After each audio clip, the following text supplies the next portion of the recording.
2020-ban indult el ennek a háznak az építése, és akkor mi szerkezetkészre vállaltuk az épületet, és akkor még a cserepezés, ha jól emlékszem, még azt mit csináltuk. Talán az volt az első olyan forgatásunk egyébként, amikor jöttek ide tévések is megnézni a technológiát, akkor mutattuk be először, tehát elsők között volt, amikor emeletes házat építettünk, stb. Talán az első volt. Talán az első is volt. Mit szólsz hozzá? Mennyire vagy elégedett vele? Nagyon szeretjük. Hát azért... Igazából rosszat nem tudok róla mondani. Ez jó, ez már elegendő, végeztünk. Csak jó. Ugye, hát ha elég annyi hozzá, hogy a gyerekek el se akarnának innen költözni, akkor szerintem az mindent elmond. Nem csak a gyerekek, a feleségem sem, igazából én sem. Hangszigetelés tekintetében? Ez egy fontos kérdés szokott egyébként lenni, mert mindig nyilván én azt mondom, hogy tök jó a hangszigetelése, de sokkal jobb egy olyan embertől hallani, aki ebben Rendben van, él. tehát hogy abszolút, mint a tégla lenne. Tehát én nem érzem közte a különbséget hangszigetelésben egyáltalán. Tehát kint, ha elmegy egy busz vagy egy autó, semmit nem hallunk belőle. Aha. Sokszor megemlítik azt, hogy mennyire lehet gyorsan felfűteni, vagy mennyire melegszik fel gyorsan, például a nyári időszakban, erről van tapasztalat? Azért melegszik föl, mert ugye mi nagy nyilászárókat kértünk, ugye, hogy világosak legyenek a terek, és ugye pont délkeleti a fekvése, így gyakorlatilag végig süti a nappalit napközben.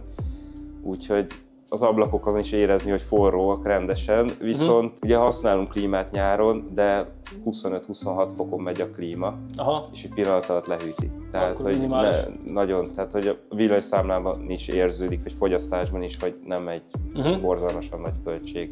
10 évig gyakorlatilag rezsimentes a ház. Víz és internet. Víz és internet, azért az nem mindegy. Igen. Azért az nagyon nem mindegy ilyen tekintetben. Főleg így, hogy a fűtést is akkor. Igazából a klímától kezdve mindent el tud vinni. Mindent.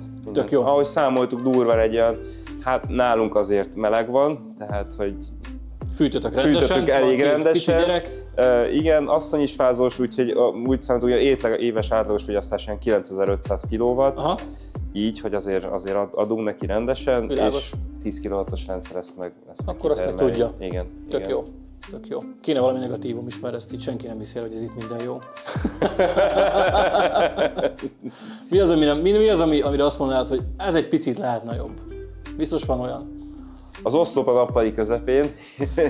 Jaj, keressek negatívumokat. Még pozitívot mondok, hogy egy darab tipli nincs a házban, tehát én ezt imádom, hogy facsavaró lóg a konyhaszekrénytől kezdve mindent, tehát én ezt nagyon tudom értékelni. Hogy... Mikor költöztetek be?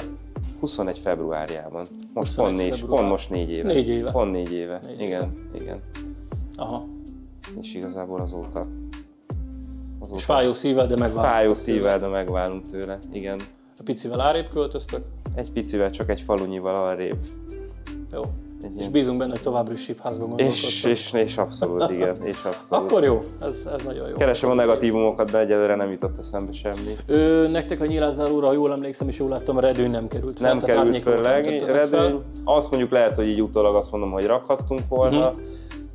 Mert emlékszem, hogy beszéltünk róla, de akkor azt mondod, hogy igazából fény miatt, hogy nektek kellene sok fény, és a többit meg klímával majd megoldjátok. Igen. Továbbra is emeletes házban gondolkodtok? Nagy valószínűséggel, igen. Akkor van igazából úgymond tapasztalat abból, hogy most lehet-e jót, vagy lehet-e jobbat még.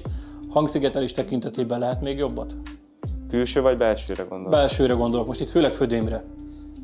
Talán igen, de ugye mivel mi fejeztük be, és ugye még nektek is kicsit kevesebb tapasztalat volt, ezért lehet, hogy azon egy kicsit lehetne javítani. Igazából, hogyha 2 gyerek fönt rohangál, azért annak van hangja, de igazából ez csak azt mondom, hogy a gyerekszobákban, ahol ők betonfödémnél se tud szerintem úgy viselkedni egy gyerek, olyan házban nőttünk fel, és azt nálunk is volt, hogy a szülők szóltak, hogy mi történik odafönt, mert a dübögés az dübögés. Igen.